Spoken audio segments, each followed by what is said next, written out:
Welcome in to Locked On Knicks. Alex Wolf here, and I'm joined by an awesome guest today. We're doing a little Locked On crossover action. I'm joined by Tony East of the Locked On Pacers podcast. And honestly, we had planned on talking about multiple players on the Pacers who the Knicks might be interested in. And then as we recorded, sort of just realized the Knicks would basically only be interested in Myles Turner. So we spend this whole episode talking about Myles Turner, what he's brought to the Pacers this year, how his injury has affected him and how it is continuing to affect him, how he would potentially fit with the Knicks, how much he's going to cost to get in a trade. And also, Tony kind of picks my brain a bit about, how available would some players on the Knicks be in a potential Turner deal. And there's some young guys that, those of you listening might not want to hear their name come up, but we talk through it and see if we can come up with an ideal deal to get Myles Turner on the Knicks. So it's all coming up next on Locked On Knicks.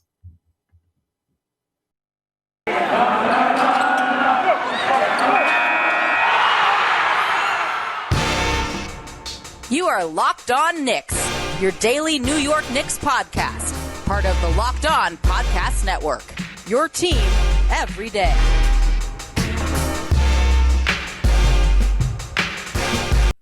All right, welcome in to Locked On Knicks. Today's episode is brought to you by Prize Picks. Check out prizepicks.com and use promo code NBA or go to your app store and download the app today. Prize Picks is daily fantasy made easy.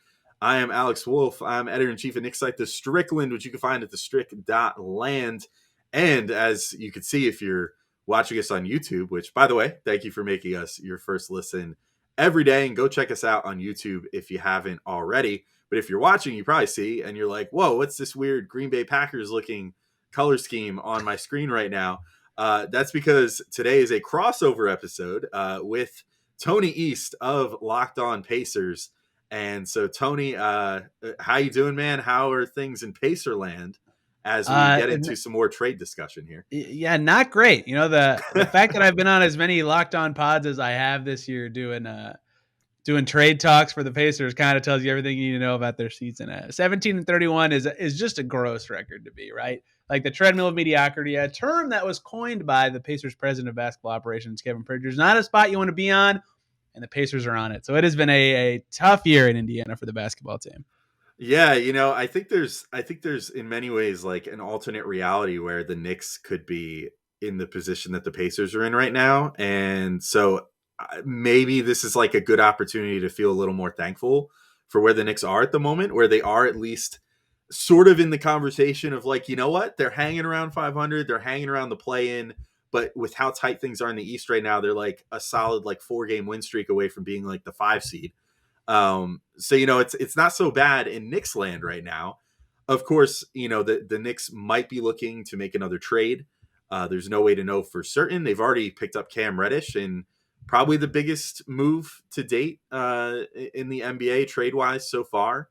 Moved a first round pick for the first time in forever. The Knicks haven't moved a first round pick in a trade since pre-Phil Jackson, which is a whole 3 regimes ago now. Yeah. So they moved their first round pick, however heavily protected, since it might literally be the first round pick they've traded since the Bargnani trade, which is crazy to think about. But move that for Cam Reddish. So obviously that's a big move for them, but have a little bit of a logjam right now, which might be alleviated by them selling off some of their own pieces. We've speculated maybe Alec Burks or something like that. But one guy that they've been tied to for a while, which has become a little more complicated with an injury now, is Myles Turner, who's on the Pacers. So, Tony, give me first off, we were talking about the injury a little bit before we started recording. Give me the lowdown on that, for someone, that hasn't kept up a ton. All I know is that I saw, oh my God, Turner gets injured. He's going to be out for probably like a month.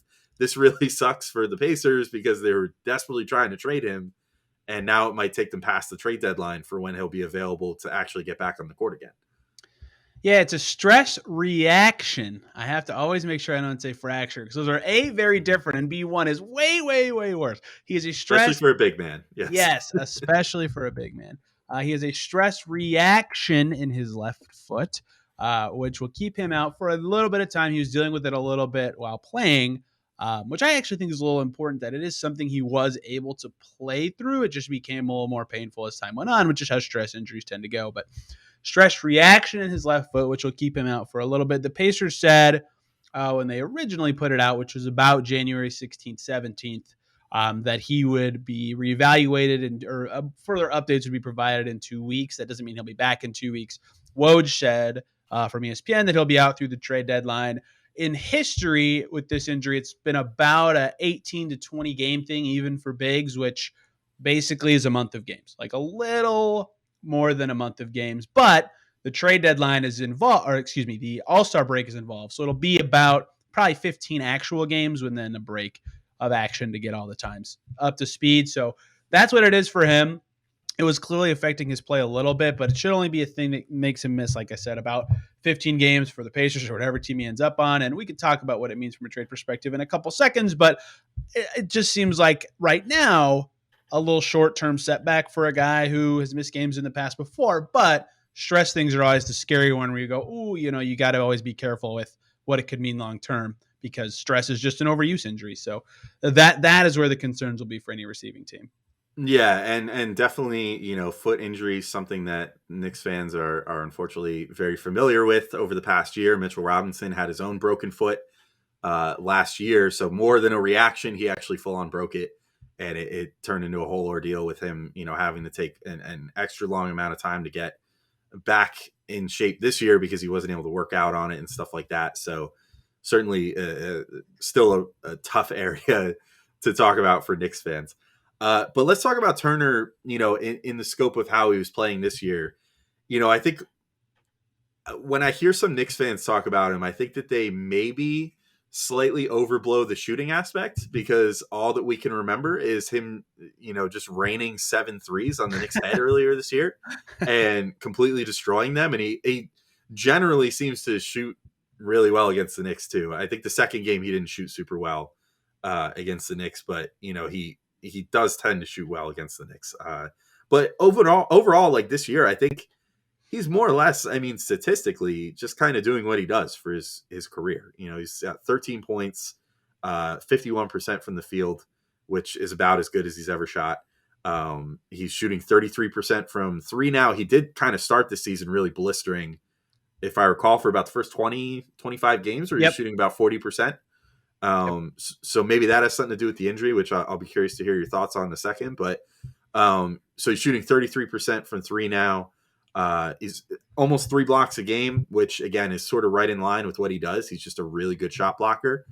Where are you at with him on his play this year? Do you think that the injury sort of is what affected him and brought him back down to earth like that? Or do you think he was just kind of regressing to the mean anyway? Yeah, he and RJ Barrett put their Wonder Twin rings together before the Pacers and Knicks play, and both always just end up having special shooting nights against the other team. It's one of the weird statistical anomalies of the NBA. Every Pacers-Knicks game is the same. It's always like a really sloggy, close game, and some random guy is the difference maker. It's never one of the stars. Anyway, this season, Myles, at the beginning he was on fire and shooting really well, and then it's kind of been a weird season for him because right in the middle, like the Pacers were not they've never been good this year. They've never really been close to 500, but they were like 13 and 17-ish when in the middle of December, they had the big reports come out about Myles calling himself a glorified role player and wanting a bigger role, or as he described it to local media, he wants more clarity on what his role is and how he can be more involved on the Pacers. And for a little bit, the Pacers sort of obliged and he had a little bit of a bigger role, but yeah, he definitely fell off after the start of the season and has had trouble on this franchise with a bunch of guys who are similar usage and a little better than him getting involved and finding a way to be impactful offensively. And definitely, I think in January, he's really struggled in the year 2022, really struggled since the calendar flipped. Under 10 points per game, 41% from the field, 12.5% from three. He made 3 3-pointers in 2022.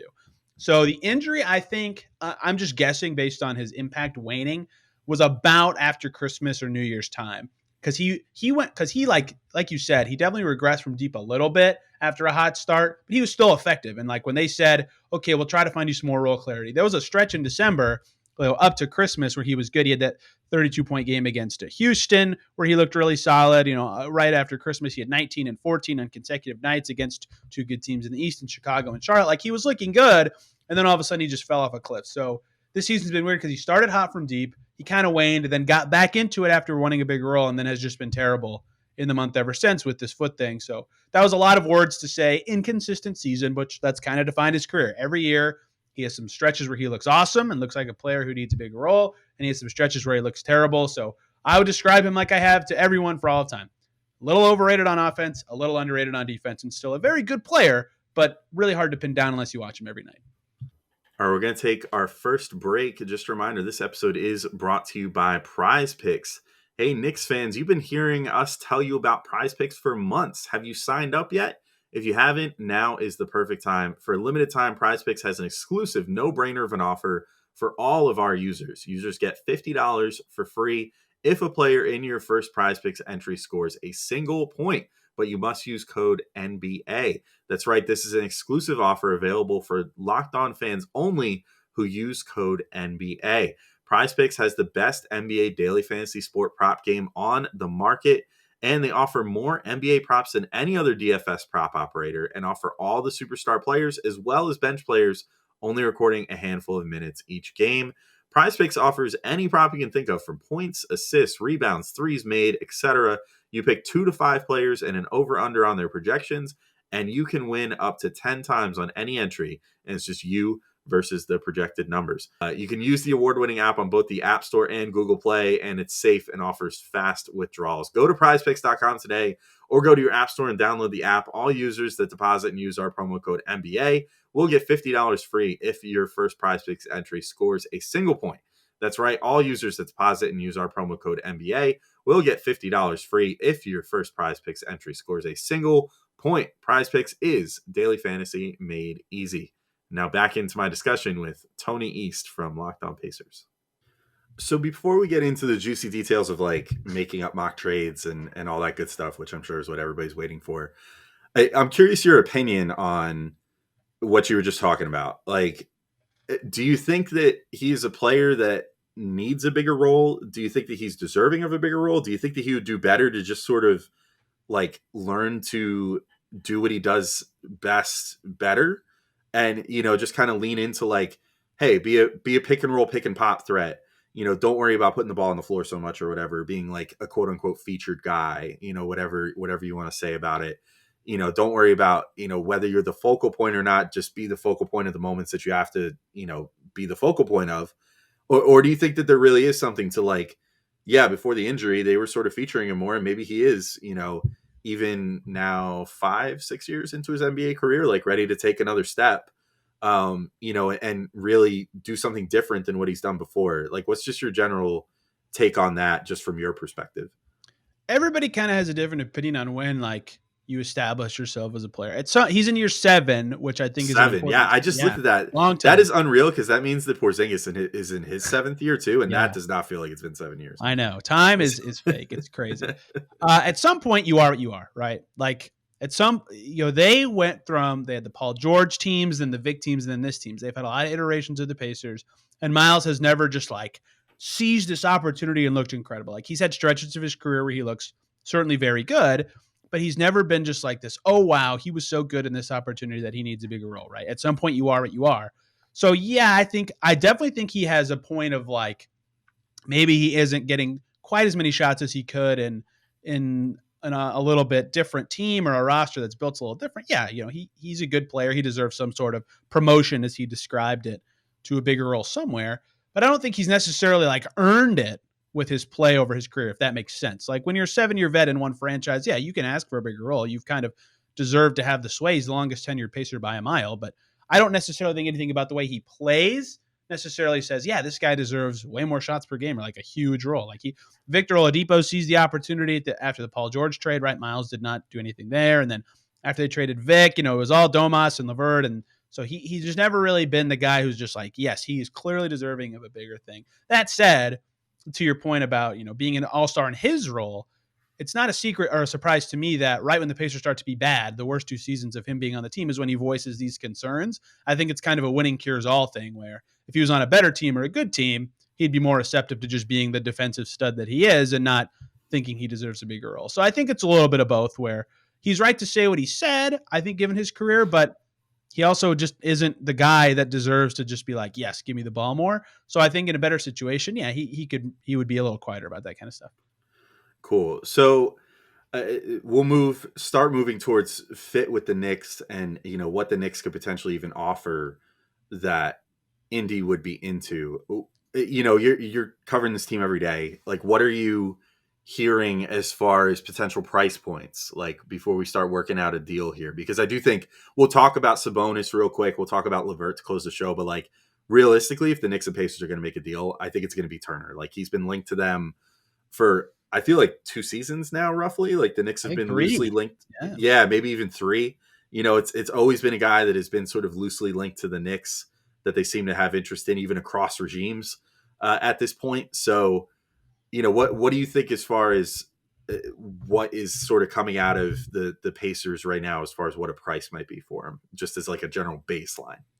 Yeah, the first year Sabonis became a starter was the first year I personally heard from people in the league about the Knicks having some interest in Turner. That was 2019-20. So this would be the third season of some level of interest. Wasn't that when they switched front offices, right? Mm-hmm. Was that season, right? Yeah, So it I was. think, So maybe it is just yeah. this regime, So I think unless it's it was, been a unless consistent it's a Perry thing, in which case Perry's been part of both. So holdover. Yeah. yeah. So there's been, the Knicks definitely have interest in him. But like before last year was kind of just like every team has interest in good players kind of thing. I think last year got a little hotter, which is when it got more strongly reported.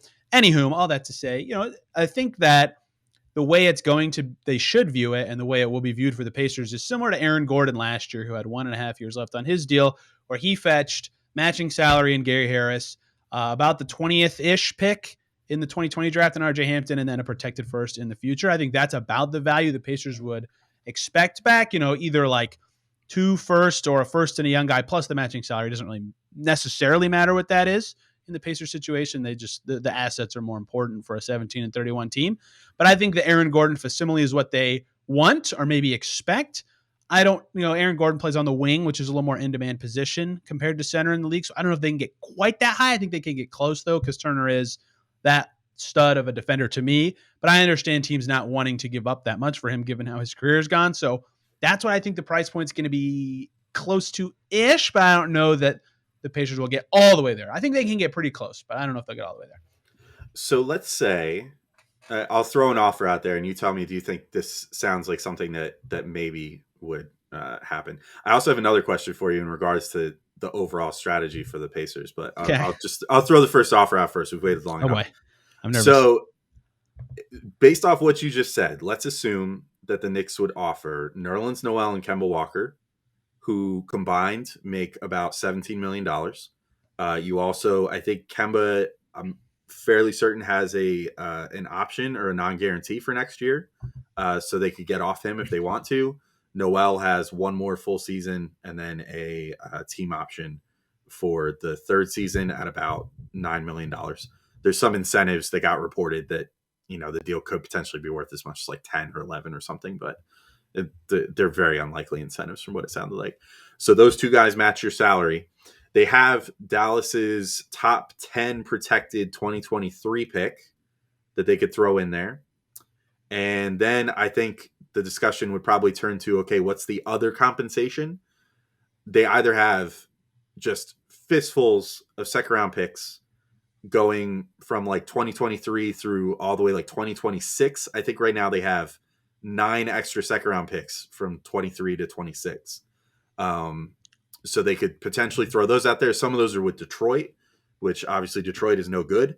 I think they have Detroit second for like each of the next 2 or 3 seasons after this somehow. They've just sort of worked that out somehow where they get Detroit's second round pick for about 2 or 3 years in a row. So they've got those. Or we could potentially talk about something like maybe they throw in this year's pick, but they throw a fairly heavy protection on it, like what Charlotte did for them this year, which was, I think it was top 18 protected, then top 16, and then like lotto, and then conveys is 2 seconds or something like that. So I think that would probably be, if I'm the Knicks, that's something that I would say like, okay, if we're going to try to make another move where we're going to send out more first round picks, which is not something that this team has done a lot of, in the last 5-6 years here, maybe this is something that's palatable for the Knicks. Do you think that would be an offer that would get them laughed off the phone by the Pacers? Do you think the Pacers would be like, let me call you back? Or do you think they might be like, you know what? I think that's good. Let's just put it through. We'll call the office and get the trade call going. Interesting. It'd have to be a lot of so Kemba is fully guaranteed next year, and that's where a little bit of the tough part of the salary matching is what makes this really hard with the Knicks. And you know that they don't have like the good solid just for example for people listening, like if the Cavs and Pacers make a Karis LeVert trade, Ricky Rubio makes basically the exact same amount as LeVert, right? So that's super easy to do from an asset perspective. It's just Rubio plus picks, whatever. The Knicks don't have that like very equal to Turner's salary guy that also makes sense for them to trade, because Fournier's money is a joke, right, for trade perspectives at this point, with no offense to the Knicks. So that's where this gets hard, is like Noel and Kemba have kind of no value to the Pacers in their perspective. So that just becomes the Mavs first plus seconds, which is good-ish, but not quite as much as I would be wanting if I'm the Pacers. And I have some questions for you, Mr. Knicks coverage everyday person, about a few names that I'd be wondering if you'd be willing to include in a Myles Turner trade in the trade you just said. All right, I'm going to take our second break, and this episode is also brought to you by Built Bar. It's the new year, so that means New Year's resolutions. If yours is about getting fit or eating healthier, make sure you include Built Bar in your plan. Built Bar is the protein bar that tastes like a candy bar, maybe even better than a candy bar. Built Bar makes it easier to stick to your resolution because it tastes so good, you'll want to eat it. Unlike other protein bars, which can be chalky or waxy or taste like a chemical spill. You want to eat healthy, but it just gets so boring. By like week 3, you might be thinking, this just isn't worth it. Where is all the chocolate? Good news, Built Bars are covered in 100% natural chocolate, and they only have 130 calories, 4 grams of sugar, and 4 grams of net carbs, compared to a whopping 17 grams of protein. You are not going to find any better ratio than that, especially not in a regular old candy bar that has all kinds of calories, sugar, and, of course, fat. So here's an idea for the new year. Go to all your secret treat stashes at home, in the pantry, in the office, in the car, wherever. Throw out all those sugary or calorie-filled treats and replace them with Built Bars. So when you're craving a snack or treat, you can reach for something that's healthy and tastes incredible. So go to Built.com, use promo code LOCKED15, and you will get 15% off your order. Again, use promo code LOCKED15 for 15% off at Built.com. Would you do... So can we just say the salary for Kemba Nerlens going forward? I don't have to say their names every time. Sure. The salary plus the Dallas first, any one of these guys, Quentin Grimes, Obi Toppin, Immanuel Quickley, any of them, would you include in that?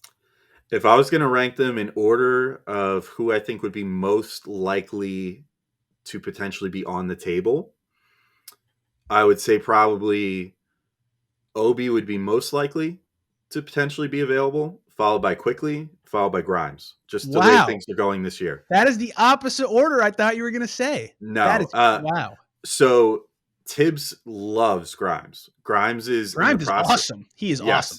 He is in the process right now of snatching a consistent 25-minute per game role as a rookie. Whether it's going to be off the bench the whole year or whether he finagles his way into the starting lineup by the end of the year, Tibbs freaking loves him.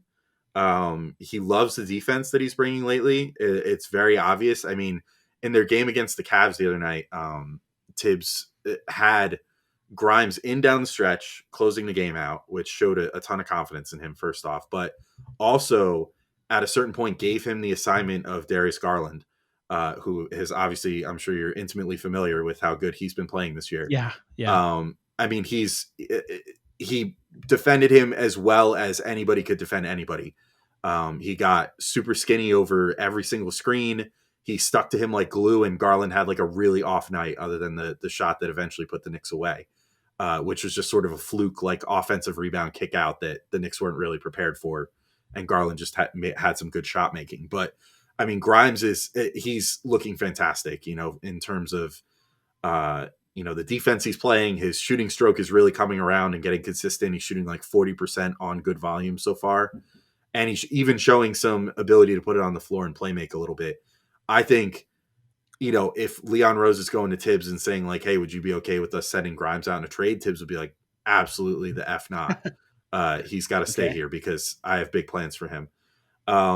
Quickly, he's regressed a little bit this year. And I think that it's effective.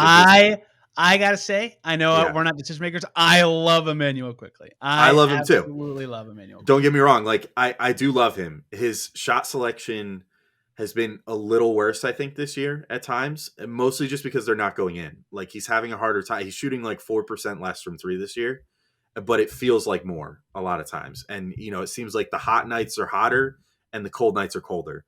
Like he just shot 1 of 10 the other day. The good thing though, from the perspective of if he would potentially be included in a trade for like the Pacers, is one, his contract is dirt cheap because he was taken so late in the draft, which is awesome, and he still has 2 more years after this. But two, like he is really starting to flash some playmaking potential. I think that he's getting to the point now where even if he shoots 1 of 10, he can still affect a game positively because he's getting his teammates involved. He has this really unique style of play which it sounds like you're somewhat familiar with anyway, where he's not like a burner, like a Derrick Rose or something, where he's going to just like rip by you and get to the rim and generate opportunities for everybody that way. He's like a prober, where he just sort of like works his way in and just very slowly but surely like gets this guy on his hip, and then maybe he'll throw up a floater, maybe he'll throw up a lob, maybe he sees enough of an opening and does get all the way to the rim. But he's very good at just sort of controlling the pace of the game when he's in there at point guard right now. And like his assist totals are starting to hit like 5, 6, 7 assists almost every single game now off the bench, even if he's only in for like 20, 25 minutes, because he's really doing a great job there.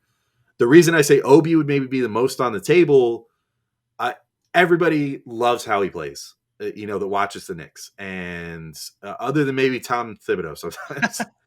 The reason I Yeah. think he's the most available is that Tibbs views it as an either or question with him or Randall. It's like he is convinced that they cannot share the floor at the same time. And for that reason, I just think the Knicks, they just committed long-term money to Randall. So if a team comes to them and they say, look, we have this player you really want, we're not giving him to you unless you give us one of those three, like what you just posed to me. I think ultimately it's going to come down to then the Knicks just saying, look, like we have much more utility with the way that Tibbs coaches this team to have, Quickley and Grimes find minutes and be affecting winning for this team. Obi, I won't say that he doesn't affect winning when he's on the court, because I think he consistently, he had a little bit of a cold stretch recently, but consistently throughout this year, he has put forth, I think, some of the best individual minute for minute minutes of anybody on the Knicks, as far as affecting what's going on the court, pushing pace, just being everywhere all at once and really affecting what the Knicks are able to do on the court, and having them have big positive results or positive, outcomes as a result of that.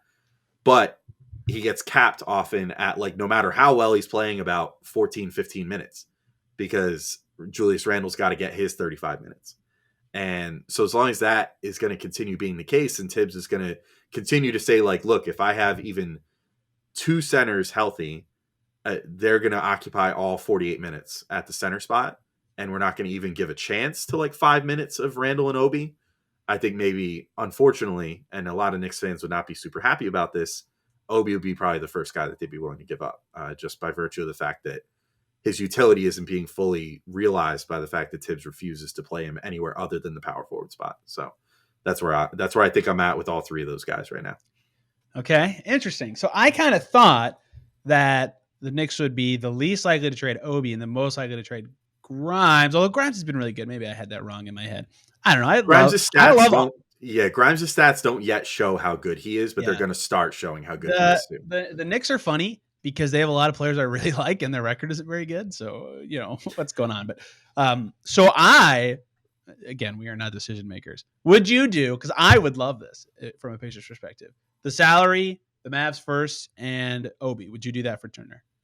Because that would be it for me. I think that would be great. So if I'm speaking from the perspective of Alex Wolf, host of Locked On Knicks, I've been consistently saying that I don't personally think that Turner is enough of a needle mover for this team with how good or lack thereof they've been this year. I don't think that I would personally make that move. If I was Leon Rose and, he still has hope for this team, which honestly he wouldn't be unfounded for having. I mean, as relatively bad as the Knicks have been this year, they're only 2 games under 500. And literally, Knicks fans saw last year, you go on 1 9-game win streak or like whatever it was, like 12 of 13, streak, and all of a sudden you're the number 4 seed in the conference. Right. And the East is primed for another team to do that again this year. And it could very well be the Knicks if they make this addition with Turner and it turns out to be a huge boon to them on the court. I think given the fact that he's not going to be back on the court till potentially after the All-Star break, if I'm Leon, then I'm going to try to leverage that and say, I don't think that I would give you Obi because I'm not sold on that. Here's this protected first round pick. You can select your own Obi Toppin in this draft. If we do well enough to give it to you. The other thing, I'm not the Knicks. Obviously, in these you are, but if I can speak for the Knicks, if the Knicks were the 4th seed right now, I think that trading for Turner would be much smarter than almost a team that's under 500 right now, right? For sure. So I get why they would not do that, because even if they are, and I agree with you, they have the talent to do it, to go on that run and get up there. If they were already there, it'd be a lot easier to do and say, yes, this is the thing that we could have home court. We could end up playing the Cavs. We could beat the Cavs in the series. That is easy to say if you're already there. But if you're at their current spot where you're fighting for play-in seeding, it's like, oh, that's pretty risky. That's not as smart for us. So that's kind of what I would be thinking too if I was in the Knicks' shoes. Basically, it's like the fundamental difference of like Turner right now would have to be more of a savior than a luxury. And I think that if the Knicks were operating from a perspective where he could be a luxury that comes in and, like just sort of raises their ceiling, but they already have this really good team in place. So they know like, hey, even if this doesn't work out perfectly, like we're already good, whereas I think that they would be trading for him in this case to be like, you need to be our new Derrick Rose this year, but we're going to give up a lot more for you. So like, you better come in and you better like raise the floor of this team and the ceiling, because we need you to like contribute to meaningful winning basketball down the stretch that we haven't necessarily been playing all the rest of this year. And that's definitely very risky. And I think that's why, particularly with the injury, that might be the thing that kind of holds up negotiations between these two teams. I will say this though, I think we can kind of just close on this. I don't think we really have to discuss Sabonis and LeVert, even though they're on the block. So I'll just give my quick reasoning from the Knicks perspective, and maybe if you think otherwise, you could tell me. But Sabonis, you'd run into the same problem as with Toppin. There's no rim protector between him and Randall, and you're not going to bring him in and bring him off the bench. So, unless you're committed to playing Sabonis and Randall together, I don't think the Knicks would even make a call on him. LeVert, I maybe if this was 2 weeks ago, I'd say maybe the Knicks would make a call. But considering they just got Cam Reddish and just gave up a first-round pick for him, I think their plan is to try him out more so than go for a player like LeVert, who's already been paid and everything else too. A team with Kemba, RJ, Fournier, Quickley, Grimes, Cam. Deuce McBride is in that mix too. Like they don't need another guard. Harris is good and better than some of those guys, but that doesn't make sense to me. Sabonis, I guess, could make sense for the Knicks, but I agree with you that him and Randall are duplicative enough. They're both very good. I don't think they would fit like bad, but they have duplicative enough skills and would be on top of each other so much that you're not maximizing either player all of a sudden. So then your assets have been wasted on marginal improvements. So I agree with you that Turner is easily the cleanest fit for a Knicks Pacers trade if one happens. So then my question to you is this, and I feel like we do see this play out sometimes where teams go into a fire sale mode and there's sort of the marquee piece that they want to move first, like have be the first domino. And as a result, then once they start getting into those other trades, they start sort of just looking at things in like a macro sense rather than a micro sense, right? Like, okay, we're coming out of trading, we trade both Sabonis and Turner, and let's say they get LeVert out the door too. And then when it comes all the way to the end of that, they're not so much looking at what did we get individually for these guys after the first trade where you want to make the biggest splash. They just start kind of looking at like cumulatively, we just came out of this whole thing, almost like what the Thunder did, cumulatively, we just made these trades and we came out of this with X number of first round picks, X number of second round picks, and these young players. Cool. Look at us. Look at this great, rebuilding package that we just got in total. Do you think that Sabonis is considered their like marquee first domino guy? And do you think that could potentially affect the Turner market? Or do you think they're kind of just viewing everybody through like, we have a price for each of these guys. If they don't get met, we'll stand pat. But like, we're fine with that. More so than like a Sabonis move sort of being the first little push that gets the chain of dominoes going. I think more so the latter. You just described what the Magic did last year, right? Like they were Mm-hmm. kind of waffling on what to do, and then they're like, okay, we traded Vucevic. Now it makes no sense to have these good players. Like Mm-hmm. none, right? Like, okay, Fournier, you're out of here. Okay, Aaron Gordon, you're out of here. Oh, we can And get traded for maybe even less than you would have thought they could have gotten, potentially. Fournier, they got what, 2 seconds, right? That's Yeah, it. it was not a lot. It was not a Yeah, lot. but like what you're saying, the macro sense there was, okay, look at all this crap we got. It crap is not the right word. I'm just look at all these things we got for our good players, right? And that's what you're saying. I don't think the Pacers will do that. Mostly just not necessarily anything strategic or anything here, just because of what their organization has been forever. They have never bottomed out. I say this all the time. People are always like, huh? They have not picked in the top 10 since 1989, right? The Pacers just do not bottom out. They just don't, right? So they won't. They still have the same owner who will never tank and loves his team and loves to build on the go, is how Herb Simon has always described it. There are merits to that strategy. The Pacers will never do it. So I think that the linchpin for them is just, do they get the offers they like for the guys that make sense to move, which is Turner, LeVert. And if they get an overwhelming Sabonis offer, I think they would deal him. But if they do that, then I don't think they'll deal Turner. Then I think they'll keep him as their starting big. So they have a lot of questions to deal with, but because they can't trade Brogdon, because Duarte is so promising, they have some interesting stuff. Like, I think they would like to be at least decent next year, right? So I don't think they'll trade away everybody, but I think it's very likely that they at least get rid of one or two big names. Cool. Big names, which on the Pacers is not huge names, but I mean, Sabonis, multi-time All-Star, and Turner a multiple-time blocks leader, I think. So I consider those pretty big. So at any rate, Tony, thanks for coming on, man. I really appreciate this. A really great in-depth Myles Turner discussion. Hopefully everybody listening from the Knicks perspective feels more enlightened. Hopefully if some people tune in from the Pacers side of things, they like that the Knicks asset breakdown there. But in addition to Locked On Pacers, do you have anything else you want to turn everybody on to, like your Twitter and stuff, before we get off, if they're not on YouTube and can see it already? Yeah, I write a lot as well. So at T East NBA for musings on this team around the deadline, all the moves they make and all that stuff, I'll post it all there. I cover the WNBA as well, the Indiana Fever. The Liberty are going to be interesting for your WNBA listeners. If they are trying to get Brianna Stewart on their team, that could be some insane stuff going on in Liberty land. But so T East NBA, and this show is obviously at Locked On Pacers if you listen to Locked On Pacers. So thank you guys for that. Cool. All right. Thanks so much for popping on, Tony.